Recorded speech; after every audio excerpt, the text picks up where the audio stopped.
છું ધ્યાનથી સાંભળજો ખૂબ સરસ સારી માહિતી લઈને આવ્યો છું આજના આ છઠ્ઠા સ્નેહ મિલન સમારોહની અંદર સ્ટેજ ઉપર ઉપસ્થિત પરિવારના વડીલો શ્રેષ્ઠીઓ દાતાઓ અને પરિવારના ભાઈઓ બહેનોને મારા વંદન યુવાનો અને બાળકોને ખૂબ ખૂબ અભિનંદન ખૂબ સારી માહિતી એવી છે કે માણસ વિચાર કરે તો આ વિચારની તાકાત કેટલી હોય છે શું હોય છે વિચારની તાકાત એ આપણે ખૂબ સમજવું જરૂરી છે જે વિચાર 4 વર્ષ પહેલા કરેલો એનું ઉદાહરણ તરીકે આપને રજૂ કરું છું એક વિચારથી આપણો સ્નેહ મિલન સમારોહ જે બંધ હતો તે શરૂ થયો આ યુવા ટીમ છે આશીષભાઈ સાથે એમની તમામ ટીમ ડૉક્ટર મિલનભાઈ ચંદ્રકાંતભાઈ આપણે એનામ સર રાજુભાઈ આવા તમામ યુવાનોએ જે વિચાર કર્યો અને એ વિચારની વહેતી સરવાણી શરૂ થઈ અને આપણો સ્નેહ મિલન ફરીથી પાછો ધમધમતો થયો આ વિચારની તાકાત છે એવું બીજું ઉદાહરણ આપું વિચારનું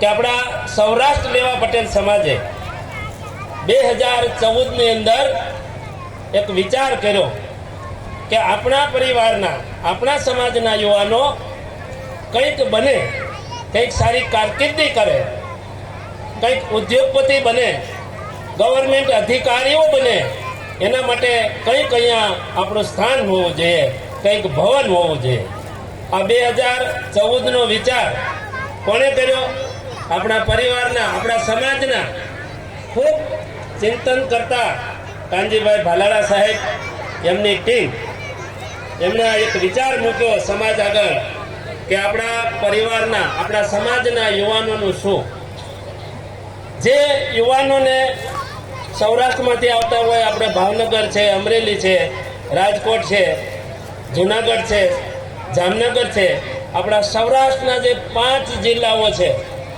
આ 5 જિલ્લાના યુવાનોને એક સારું પ્લેટફોર્મ મળે અને એ પ્લેટફોર્મની અંદર આજે વાલક પાટિયા સરથાણાની બાજુમાં વાલક પાટિયા આગળ 13 માળનું ભવન ઊભું થયું છે અને ઓગસ્ટ મહિનાથી ધમધમે છે હમણાં જ આપણા રાજ્યપાલ આચાર્ય દેવવ્રતે પણ એમની મુલાકાત લીધી કંઈક મહાનુભાવો દર ગુરુવારે કોઈક ને કોઈક દાતા આવે છે પરિવારને સમાજને 21 લાખ રૂપિયા આપી અને આપણા સમાજના વિદ્યાર્થીઓ માટે કંઈક કરી રહ્યા છે મારે તમને આ એક સરસ માહિતી એવી આપી છે તમામ આપણા પરિવાર સુધી પહોંચે એના માટે આ મંચ ઉપર હું અત્યારે ઊભો છું એ વિદ્યાર્થી ભવનની જવાબદારી હોસ્ટેલ વિભાગ છે એના રેક્ટર તરીકે સાહેબે કાનજીભાઈને એણે મારી નિમણૂક કરી છે ઓગસ્ટ મહિનાથી અત્યારે વિદ્યાર્થીઓ ત્યાં રહે પણ છે અતિથિ ભવન પણ છે અને આ આપણા સમાજના વિદ્યાર્થીઓ માટે છે ખૂબ સરસ સુવિધા વર્ષની 40,000 ફીની અંદર તમે વિચાર કરો એને રહેવાની જમવાની અને સાથે દરરોજ એક જોડી કપડાં ફ્રી પણ ત્યાં ધોવાય લોન્ડ્રીમાં સમાજે લોન્ડ્રી પણ એટલી મોટી ઊભી કરી છે 1,000 વિદ્યાર્થીઓ ત્યાં રહી શકે એવું સુંદર મજાનું સરસ મજાનું ભવન અત્યારે તૈયાર થઈ ગયું છે લોકાર્પણ બાકી છે પરંતુ વિદ્યાર્થી માટે આપણા સમાજની ટીમે એવો વિચાર કર્યો કે વિદ્યાર્થીઓ હેરાન ન થાય એમને રહેવાની કોઈ અગવડતા ન આવે સૌરાષ્ટ્રમાંથી કોઈ અહીંયા કારકિર્દી બનાવવા આવે તો એને અહીંયા સારી સુવિધા મળે એવી વ્યવસ્થા માટે અહીંયા અત્યારે ખડે પગે આપણા સમાજના ટ્રસ્ટીઓ ત્યાં દાન આપી અને સેવા પણ કરે છે આ બધા મોટા આ ભવનની એક રેક્ટર તરીકે મને પણ એક તક મળી છે સેવા કરવાની જે હું 1 વર્ષથી બજાવી રહ્યો છું અને તમામ ભાઈઓને પણ એમ કહું છું કે આપણે એની મુલાકાત લઈએ આપણા ગામે ગામના આ વર્ષે એવો સંકલ્પ કર્યો છે સમાજના ટ્રસ્ટીઓએ કે સૌરાષ્ટ્રમાંથી કોઈ પણ વિદ્યાર્થી આપણા લેવા પટેલ સમાજનો વિદ્યાર્થી આવે સુરત અને CS કે CMA કરવું હોય એવા વિદ્યાર્થી માટે રહેવાની સુવિધા ફ્રી છે. એની ફી છે હોસ્ટેલની ફી એ દાતા ભરશે, સમાજના દાતાઓ ભરશે. એવા 200 CA બને, CS બને કે CMA બને એના માટેનો સંકલ્પ કર્યો છે. તમે વિચાર તો કરો, આવડો મોટો સંકલ્પ કે 200 આપણા સમાજના આ સુરતની અંદર CA હોય, CS હોય કે CMA હોય, એને એક પ્રોત્સાહન માટે આ એક સંકલ્પ જાહેર કર્યો છે. રૂમની અંદર, એક રૂમની અંદર 4 વિદ્યાર્થીઓ હોય, ચારેને સેપરેટ બેડ હોય, કબાટ હોય, સ્ટડી ટેબલ હોય, બધું સુવિધા 5 સ્ટાર હોટલ જેવી. તમે રૂમ જોવો ને તો કલ્પના પણ ના આવે, આપણી ઘરે પણ એવી સુવિધા ન હોય. જમવાનું પણ એટલું સરસ, સવાર સાંજ બપોર 3 ટાઈમ જમવાનું, એક પણ દિવસ રજા નહીં, રવિવારે પણ 3 ટાઈમ. અને આપણી ઘરે પણ ન હોય, આપણી ઘરે બપોરે આપણે એક સબ્જી કદાચ બનાવીએ, જ્યારે ભવનની અંદર વિદ્યાર્થીઓને બપોરે 3 સબ્જી, લીલોતરી, કઠોળ અને બટાકાનું, અને સાથે દાળ ભાત શાક રોટલી કમ્પ્લેટ. આવી સુવિધા ક્યાં મળે? આ સમાજ કરી શકે, એકતા કરી શકે, યુનિટી કરી શકે. આવા વિદ્યાર્થીઓને તમે ગામે ગામ આપણે મેસેજ કરીએ. અમારું સોશિયલ મીડિયામાંથી સતત આ ચાલુ જ છે જાહેરાત. તેમ છતાં મેં ઘણી વખત પોસ્ટ મોકલી છે, પરસોત્તમભાઈને, આશીષભાઈને મોકલો, મિલનભાઈને પણ મોકલો કે આપણા પરિવારના તમામ ગામ સુધી આ પોસ્ટ પહોંચવી જોઈએ, જેથી કરીને વિદ્યાર્થીઓને માહિતી મળે. યુવાન શું કરી શકે? આજનો યુવાન શિક્ષણ માટે હોશિયાર છે, એકદમ કૌશલ્યવાન છે, પરંતુ શું એને એક દિશાની જરૂર છે. ઘણી વખત સમાજની અંદર કે શહેરની અંદર ખૂબ બદીઓ વધી ગઈ હોય છે. એ ધીમે ધીમે ધીમે આપણા ઘર સુધી પણ પ્રવેશે છે. સારા વિદ્યાર્થીઓ છે, હોશિયાર પણ છે, કૌશલ્યવાન પણ છે, પરંતુ એને એક દિશાની જરૂર હોય છે. અને એ દિશા કોણ આપી શકે? માતા પિતા આપી શકે, પરિવાર આપી શકે, સમાજ આપી શકે, અને આપણા જેવા વડીલો પણ એને આપી શકે. પણ એ લેવાની અને એને તાતી જરૂર છે. જ્યારે આવા યુવાનો સારું કારકિર્દી બનાવશે, સારા વ્યવસાયમાં જશે, એ આપણા જ સમાજને ઉપયોગી થશે. અને સમાજે પણ એવો નિર્ધાર કર્યો છે કે ભવિષ્યની અંદર આપણા યુવાનો ગવર્મેન્ટ અધિકારીઓ હોય, સારા બિઝનેસમેન હોય, જેથી કરીને આવનારી પેઢીને એ મદદરૂપ બનશે. હવે કારકિર્દી, ઘણી વખત યુવાનો એવા પ્રશ્નો કરતા હોય છે. મારી પાસે અત્યારે લગભગ તમામ કોલેજના વિદ્યાર્થીઓ છે. ધોરણ 10 થી માંડી ડિપ્લોમા કરતા હોય, એન્જિનિયરિંગ કરતા હોય, તમામ પ્રકારની કોલેજની કરતા હોય, સાથે સાથે ગવર્મેન્ટ એક્ઝામની જે તૈયારી કરતા હોય એવા તમામ વિદ્યાર્થીઓ છે. એ ઘણી વખત પ્રશ્ન કરે કે સાહેબ, કારકિર્દી કેવી રીતે પસંદ કરવી, કઈ રીતે કરવી?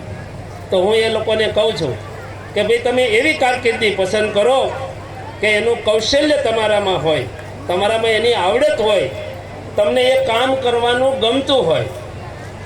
જ્યારે આપણને કામ કરવાનું ગમતું હોય એ ક્ષેત્રમાં જ આપણે આગળ જઈ શકીએ.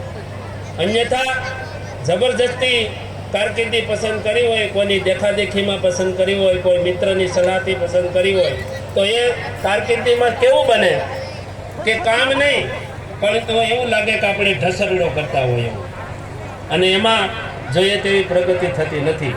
દાખલા તરીકે શિક્ષણનું મારું કાર્ય હોય તો મને એમાં રસ હોય. જેને કમ્પ્યુટરની ઈચ્છા હોય તો એ કમ્પ્યુટરમાં પોતાની રીતે આગળ વધે છે, અને આવી રીતે પોતાની કારકિર્દી બનાવે છે. અને એમાં પરિવારનો અને સમાજનો, આપણા પરિવારનો ખાસ એમાં સપોર્ટ જોઈએ. તમામ યુવાનોને, બાળકોને પણ એક ખાસ કહીએ, આજે જે તમને માહિતી મેં આપી છે, આ પરિવારની આ માહિતી ગામે ગામ પહોંચાડો. આપણા યુવાનોને ખાસ આ માર્ગદર્શનની જરૂર છે. અહીંયા ખૂબ સરસ મજાનું ભવન બન્યું છે, એની સામે બહેનો માટે. ઘણી વખત બહેનોને એમ થાય કે ભાઈ ભાઈઓ માટે આ 13 માળનું 1000 વિદ્યાર્થીનું ભવન બન્યું તો બહેનોને શું?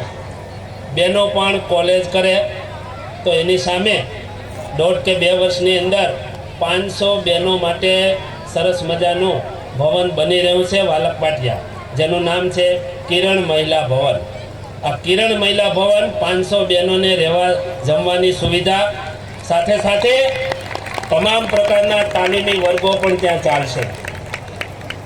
હું આહવાન કરું છું સમાજના વડીલોને, આપણા પરિવારના વડીલોને આ ભવનની પણ મુલાકાત લે ત્યારે મને યાદ કરજો. હું ત્યાં જ હોઉં છું દિવસ દરમિયાન. સવારે લગભગ 8:30 થી સાંજે 6 વાગ્યા સુધી હોઉં છું. દર ગુરુવારે આપણા સમાજના ભવનની અંદર ઓડિટોરિયમમાં સરસ મજાનો એક કાર્યક્રમ થાય છે. તમારે સમય ન હોય તો તમે ઓનલાઈન પણ એ જોઈ શકો છો.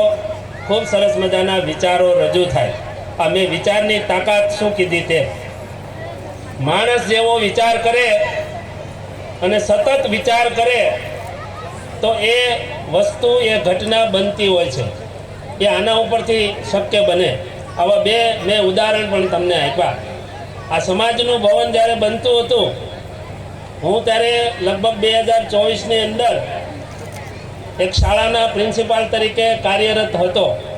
પરંતુ મને એવું લાગ્યું કે 2024 પછી આ સમાજનું ભવન બને છે તો એના રેક્ટર કે કુલપતિ તરીકે મારે બેસવું છે.